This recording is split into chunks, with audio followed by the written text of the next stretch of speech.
प्रेरणास्पद कथाएं YouTube channel पर मैं धनंजय जैन आप सभी का हार्दिक स्वागत करता हूं। दोस्तों, नासिक रेलवे स्टेशन पर मैं इंतज़ार कर रहा था दिल्ली से आने वाली ट्रेन का, जिसमें कि मेरी धर्मपत्नी और मेरी सासू माँ आने वाली थी।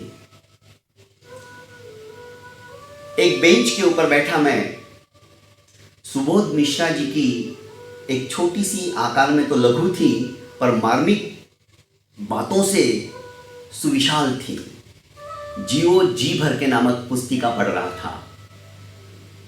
मेरी तंद्रा तब टूटी जब एक छोटी सी 10 साल की बच्ची ने आकर मुझे हल्का सा स्पर्श किया और कहा, अंकल मैं कब से खड़ी हूँ, आप कहाँ खोए हुए हो?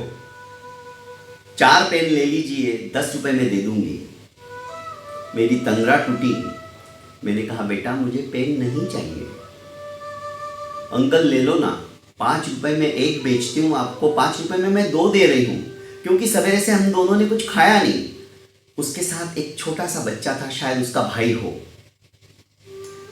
बड़ी स्मित स्माइल थी उस बच्चे की।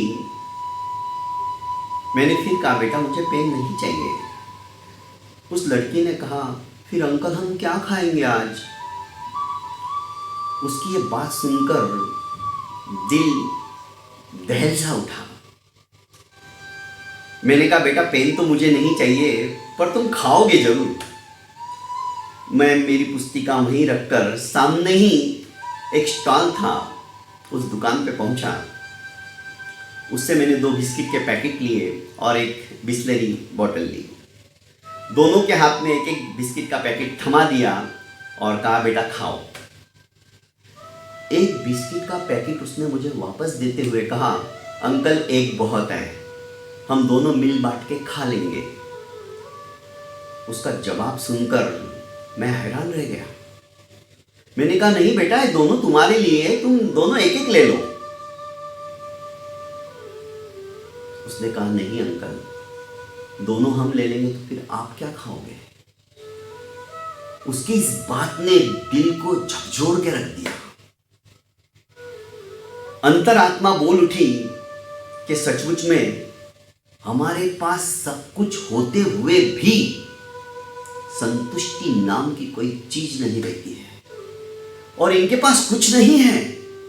सवेरे है तो शाम के लिए कोई भरोसा नहीं, मिलेगा या नहीं मिलेगा, पर आत्मसंतुष्टि जबरदस्त।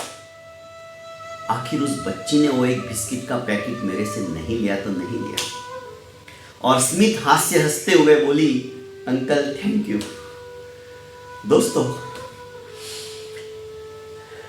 छोटी छोटी बातें हमें बहुत कुछ नसीहत देके चली जाती है।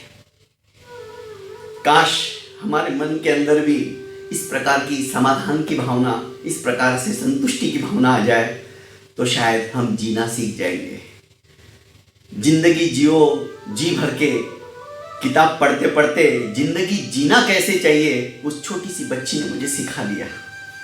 बहुत बहुत धन्यवाद। शायद मैं आगे नहीं बोल पाऊंगा।